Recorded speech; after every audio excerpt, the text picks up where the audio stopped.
does an evidence-based approach help when on the other side of the interview, when you're giving Mhm. feedback? How does that help? Yeah, I think a really important point here is we talk about the evidence-based approach, and obviously we talk about inclusive hiring. If we are judging based on skill and experience and, not on likability or getting to know you or the kind of casual CV conversation, we are actually saying that to the best of our ability, we're going to mitigate bias. We're going to judge you on what you've done and how you've done it, and what skills you bring, what actions you take, what are the results of your actions in that workplace context.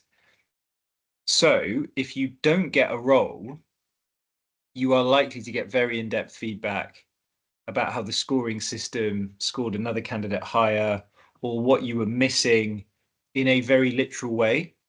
So I've had conversations, we obviously use this approach ourselves. I've had conversations with people where they go, wow, I've never had that much feedback about why I got a job or why I didn't get a job.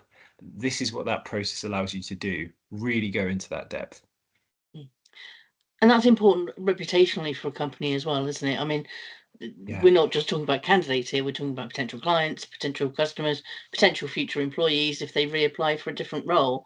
Yeah. And so it's important to be able to provide that really good feedback so that you're Yeah. helping to grow and develop your potential base, whichever Yeah, base it is. absolutely. And I always say that, the feedback should allow a candidate to understand why they didn't get the role.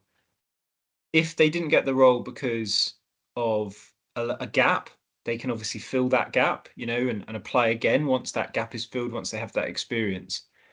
But another thing that's really positive is that a lot of our clients are quite large organizations. Mm. They might have loads of other jobs live that might actually be better suited.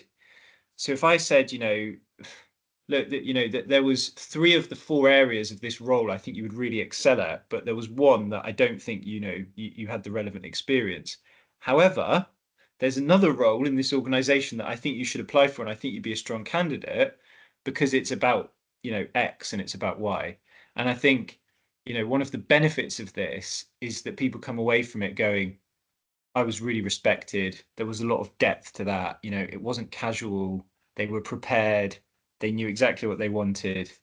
And, sometimes people will say, well, I just had a bad day. I should have said that. I didn't say that. But it's a lot less likely to happen when you have this really clear role advert, clear shortlisting criteria, clear questions. You know, people know exactly, what's being assessed.